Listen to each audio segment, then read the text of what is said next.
All right, ladies and gentlemen. So before we kind of get into this video, shout out to Bama Insider. Shout out to Kyle Henderson for allowing me once again back on the live stream, on the live post-game show. If you guys want to kind of catch that, check out Bama Insider. Also, shout out to Coach Smook and Coach Sean. Those guys, they do a phenomenal job breaking down the game, analytical type guys. So definitely check them out and they're all their social media content. Again, we'll be going live again on Monday Night Quarterback every Monday, so definitely catch us on there, 8 o'clock Eastern Standard, 7 o'clock Central. So let's get into this thing. I'm not surprised of what I was able to see tonight, of what I saw tonight, sorry. As far as emotions go, very similar to what I said in the post-game show. I'm not mad. I'm not feeling any sort of disappointment. I have no emotion towards Alabama right now. Because I think when you kind of realize it and you see it, the writing was on the wall 2 years ago.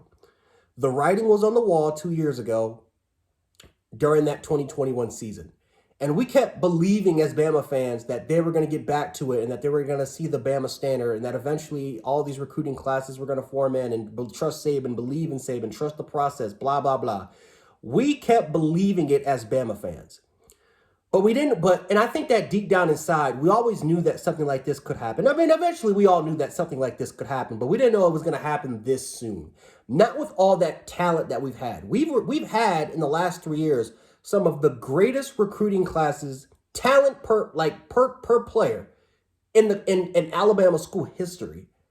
And you would think that one of these classes was going to actually come out and deliver us a national championship. Because when you take a look at the classes, every class that has been under Saban has got a ring. Every single one of them since he's gotten here. So obviously, it's a big disappointment to see what we saw tonight against South Florida. We made South Florida look like 2019 LSU or 2011 LSU. Remember at 2011 LSU, like their defense was just as good as ours.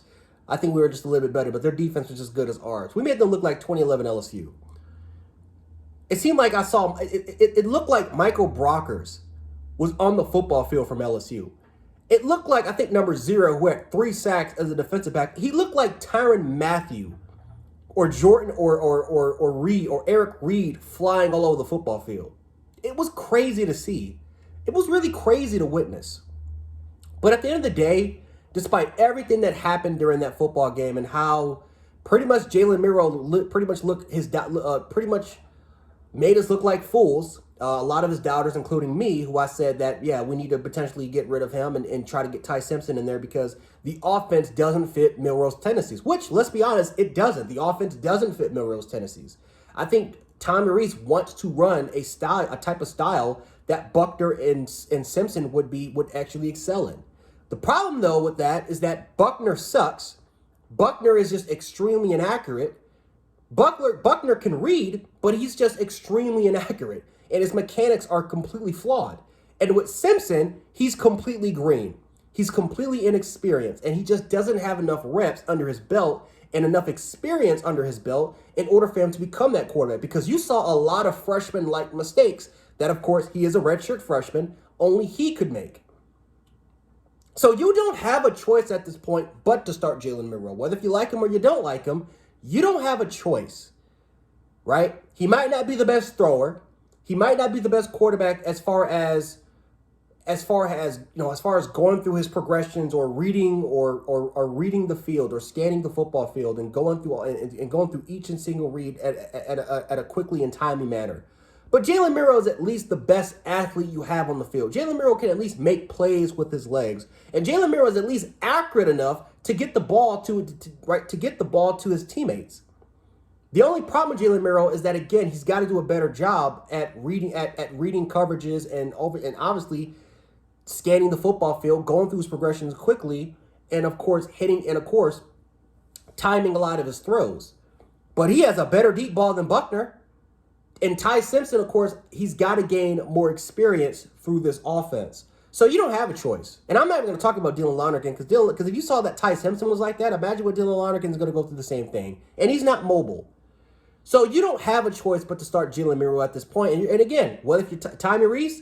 Because Tommy Rees, he exposed himself tonight. Tommy Rees was absolutely god-awful during this football game. He was god-awful. Couldn't make the adjustments.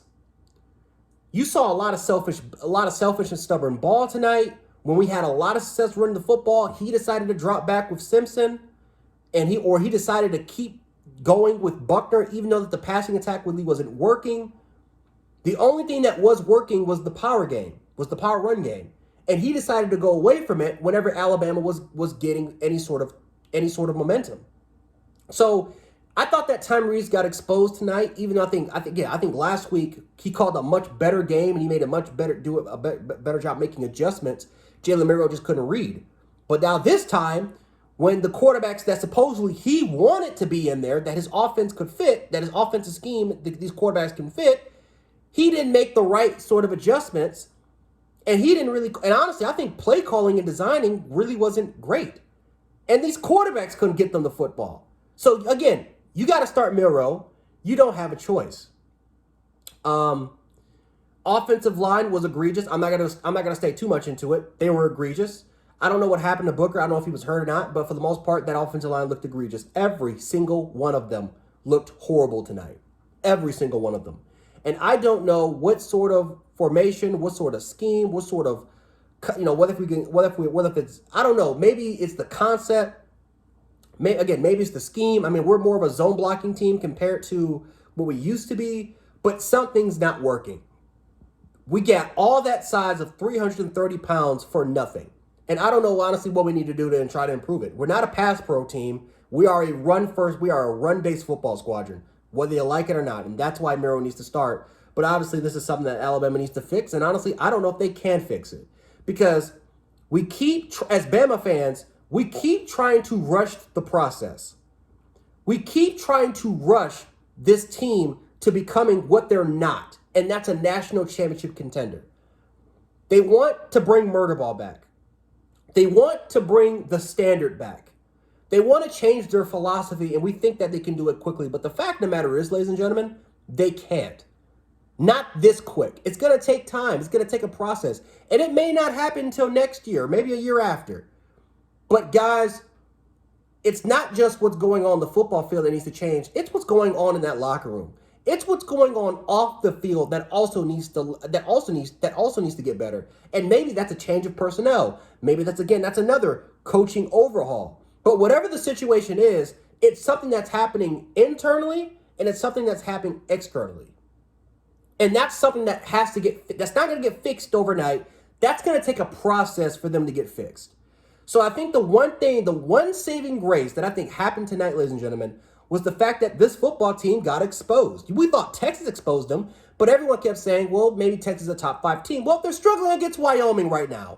And whether they win that game or not isn't that relevant. What is relevant is that Wyoming did a much better job playing Texas than we have done the last 2 years. So this football team, it's a process, guys. It's a process. But as far as blood pressure and all that type of stuff and all these different sort of emotions feels, when I'm watching these games, I'm no longer feeling it. This is not a playoff team. This is not a national championship team. And this is something that's not going to get fixed during the season. This is something that's going to take time for us to gel. It's going to take time for us to work out the kinks. But we do have major issues. And we got to fix them in order for us to get to the top. But we got to have the patience. As a fan base, we're not used to it. Again, 16 years of relevancy, 16 years of national championships, or at least competing for them in SC titles and West titles. We're not used to this. But maybe the Bama fans who were around during the 80s and the 90s and the early 2000s, these are fans that are used to this. These are fans that had to wait their turn. And I'm not saying we're going to win 7 or 6 games like we used to, like we got Joe Kynes or Franchione or Shula as our head coach. But what I'm saying is that it may not just be our time to be what we used to be. We may just have to honestly rebuild, and we may just have to figure out what direction we want to go into and how can we get there. And that's evaluating our coaching staff.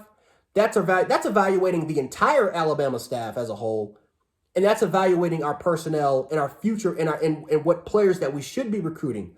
Because instead of just getting 5 stars like we normally get, maybe we should talk about what players are. What about the 5 stars that are off the field? What about the people that bring those special traits such as leadership traits and great character? Because I would rather have players that want to be here, that know about the Bama standard, that know about tradition, and want to play in this and play here compared to just convincing the 5-star to come here. Because it seems like we've gotten the 5 stars since we've gotten the best classes in Alabama history, but it seems like we've gotten the individual instead of getting the player that's about the team. So we have to evaluate ourselves as a whole and try to get back and try to start from scratch and building that up than simply just focusing on national titles, because we are nowhere near that caliber. And I think Bama fans, the quicker we realize it, the less headache is on us by the time these games happen and all of a sudden we don't meet the expectations and we start losing games and we start questioning our sanity. We start to go insane a little bit. I'm not doing that this year. I know what this team is, and I know it's going to take a process in order for us to get back to what we used to be.